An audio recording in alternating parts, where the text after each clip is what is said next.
Hello! Welcome to Mahalakshmi life style vlogs. అందరూ ఎలా ఉన్నారు? నేను చాలా బాగున్నాను.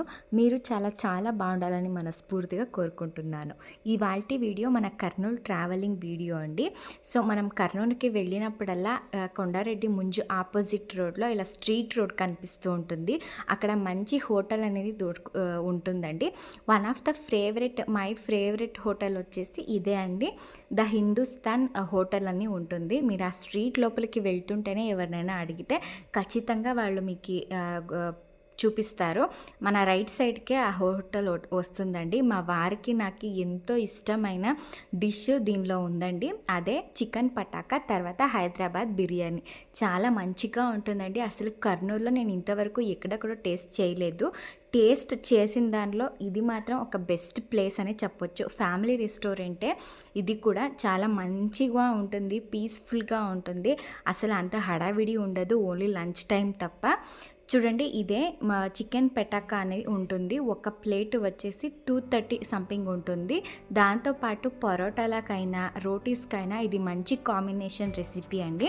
One of the chilli chicken ఉంటుంది కదా, దాని కేటగిరీలోనే దీని వస్తుంది. చాలా మంచిగా ఉంటుంది.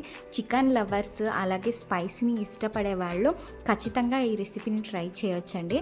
ఎవరైనా కర్నూలులో ఉంటే లేదా కర్నూలుకి వెళ్ళాలనుకుంటే ఖచ్చితంగా ఈ హోటల్లో తిని చూడండి. మళ్ళీ ఎప్పుడైనా మీరు కర్నూలుకి వస్తూ ఉంటే మీరు ఖచ్చితంగా ఇదే హోటల్లో తినడానికి ట్రై చేస్తారు. మా వారి one of the favourite recipe అండి. అసలు ఆయన కెరియర్ స్టార్ట్ చేసిందే కర్నూలు నుంచి. ఆ కర్నూలుకి మనం ఎప్పుడు వెళ్ళినా కూడా అంతే, ఇదే హోటల్లో ఆగి లంచ్ కానీ లేదా డిన్నర్ కానీ ఇక్కడ చేసుకుని వెళ్తూ ఉంటాం. సో ఎప్పుడైనా మనం కర్నూలుకి వెళ్తే ఖచ్చితంగా ఈ రెసిపీని మనం ట్రై చేస్తామండి. బిర్యానీ మాత్రం సూపర్గా ఉంటుంది. అసలు ఎక్కువ మసాలాలు లేకుండా మంచి ఫ్లేవర్ఫుల్గా ఉంటుంది. తప్పకుండా ఒకసారి ట్రై చేయాల్సిన రెసిపీ అండి. చూడండి, ఇలా స్ట్రీట్ లోపలికి వెళ్తుంటేనే మనకి కనిపిస్తూ ఉంటుంది కదా, మీకు తెలిసే ఉంటుంది. కొండారెడ్డి ఆపోజిట్లోనే ఒక స్ట్రీట్ షాప్ అనేది ఉంటూ ఉంటుంది.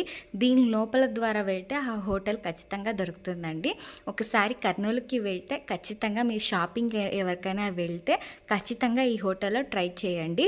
సో కర్నూలు కొండారెడ్డి బ్రిడ్జ్ కూడా మనము విజిట్ చేసుకొని వచ్చినాము.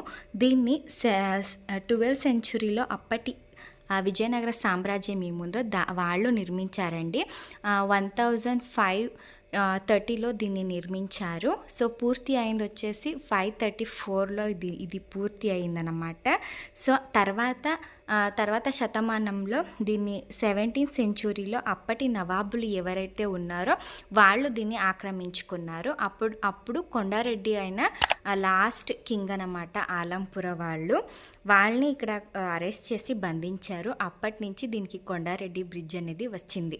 ఈ వీడియో మీకు నచ్చితే ప్లీజ్ మా ఛానల్ని సబ్స్క్రైబ్ చేసుకొని ఈ వీడియోకి ఒక లైక్ కొట్టేయండి. ఈ చిన్నపాటి వీడియో మీకు నచ్చింది అనుకుంటాను. మళ్ళీ ఇంకొక వీడియోలో మీ ముందుకు వస్తాను. అప్పటి వరకు టేక్ కేర్ అండ్ బాయ్.